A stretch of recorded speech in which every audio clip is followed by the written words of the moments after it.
Okay, திரு G K. Nagaraj, நிதி ஒதுக்குவது போல ஒதுக்கிவிட்டு அந்த டெக்னிக்காலிட்டிஸ் மூலமாக கடன் சுமை மாநில அரசு மீதே திணிக்கப்படுகிறதா? இல்லைங்க, இது ஒரு நிறுவனம், மக்களுக்காக இயங்கக்கூடிய ஒரு நிறுவனம். நீண்டகால ஒரு திட்டம் போட்டு அதன் மூலம் வருமானத்தை எடுத்து இதை பிரித்துக் கொள்கின்ற ஒரு நிலையில் இருக்கின்ற ஒரு அமைப்பு, ஒரு நிறுவனமே சொல்லலாம். ஸோ அதை இப்படித்தானே செயல்படுத்த முடியும். ரொம்ப அழகா நம்ம சுப்பிரமணியம் அவர்கள் சொன்னார்கள், மத்திய அரசுடைய உத்தரவாதம் இல்லாட்டி, உத்தரவாதம் வார்த்தை இல்லாம ட்ரீட்டட், அந்த வார்த்தை இல்லாட்டி லோன் வராதே உங்களுக்கு. இன்னைக்கு ஏன் முதலமைச்சர் அங்க போறாரு? இதனால வரைக்கும் பணம் வரலன்னு சொன்னவங்க ஏன் பணம் இருந்தா நீங்களே செயல்படுத்தி இருக்கலாமே. இன்னைக்கு பணம் இல்லாதனால, உங்களால செயல்படுத்த முடியாத காரணத்தால மத்திய அரசுக்கு போறீங்க. மத்திய அரசு அந்த ரெஸ்பான்சிபிலிட்டி எடுத்து அந்த திட்டத்தை செயல்படுத்த தயாரா இருக்கிறாங்க. It is central government responsibility now. அவங்க உத்தரவாதம் கொடுத்தா தான் அந்த திட்டத்தை நீங்க செயல்படுத்த முடியும். அப்ப இது ஏன் மத்திய அரசு ஜி.கே. நாகராஜ் வாங்கி கொடுப்பேன் அடைக்க மாட்டேன் அப்படின்றீங்களா? இல்லைங்க, நீங்க ஒரு நிறுவனம் இன்னைக்கு இந்தியா முழுவதும் மெட்ரோ பல இடங்கள்ல இருக்கு, மிக சிறப்பாக செயல்பட்டு கொண்டிருக்கிறது. பாசிட்டிவா தான் நீங்க பார்க்கணும்.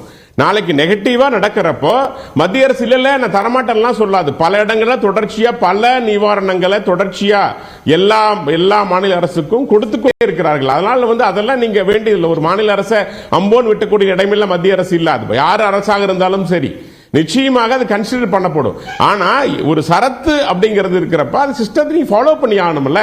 இப்ப புதிய கல்விக் கொள்கைக்கு நாங்க ஏத்துக்க மாட்டோம், ஆனால் நிதி வேணும்னு கேக்குறீங்க. எல்லா அரசும் கையெழுத்து போட்ட ஒரு விஷயத்துல நீங்க கையெழுத்து போட மாட்டீங்க. ஆனா நிதி வேணும்னா எப்படி நிதி கிடைக்கும்?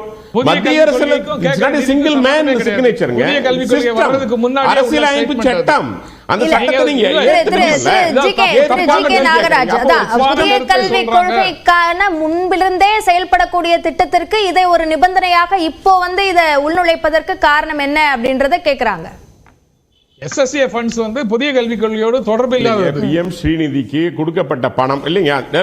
நீங்க கல்விகளை கல்வி கூடங்களை மேம்படுத்துவதற்கு இன்னைக்கு பாத்தீங்கன்னா பல பள்ளிகள் 13,000க்கு மேற்பட்ட இடங்கள்ல இன்னைக்கு பள்ளிக்கூடங்கள் இல்லாம பல மாணவர்கள் கீழே உட்கார்ந்து மரத்தடியில் உட்கார்ந்து படிச்சுட்டு இருக்காங்க. அதை செயல்படுத்துவதற்கு இன்னைக்கு மத்திய அரசு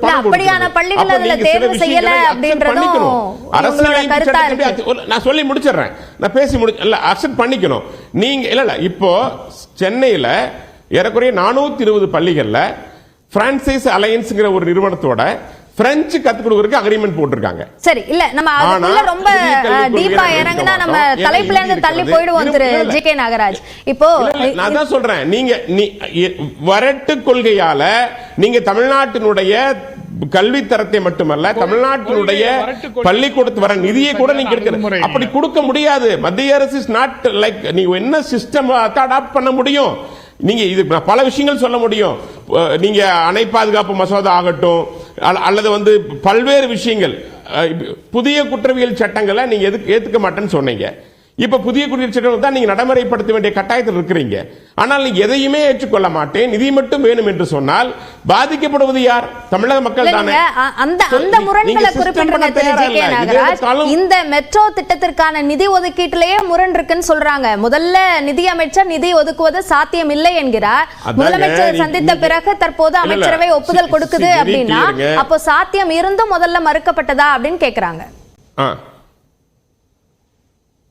இல்லைங்க, இதுக்கு முன்னாடி எப்படி இருந்தது? முன்னாடி இருந்த எடப்பாடி பழனிசாமி அவர்கள் என்ன அக்ரிமெண்ட் போட்டிருந்தாங்க, இது அதுக்கப்புறம் அதுக்கு முன்னாடி ஜெயலலிதா அவருக்கு என்ன போட்டிருந்தாங்க, இப்ப நீங்க அதை புரிந்து கொண்டு இப்பதான் நீங்க அங்க போயிருக்கிறீங்க.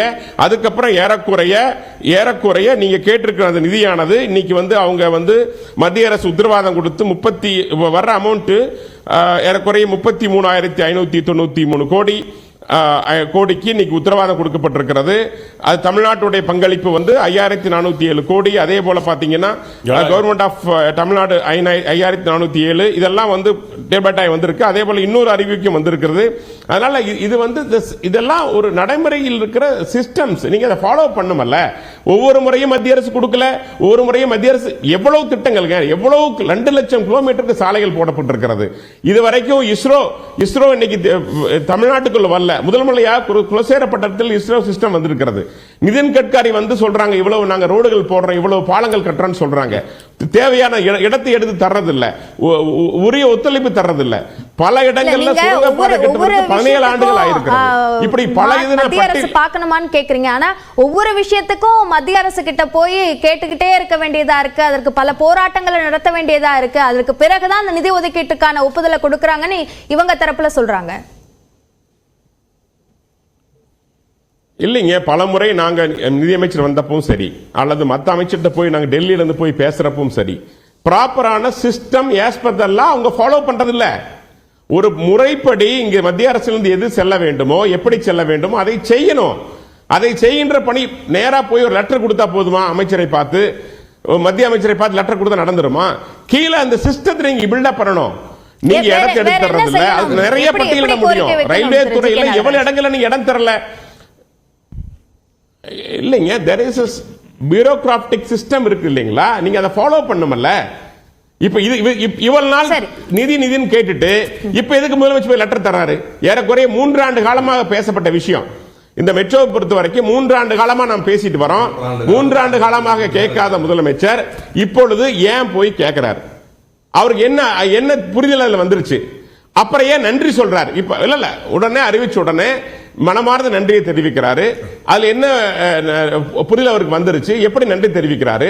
இப்ப திடீர்னு எப்படி ஏன் இந்த விவாதம் வெளியே வருது? சரி, நம்ம கேட்போம் திரு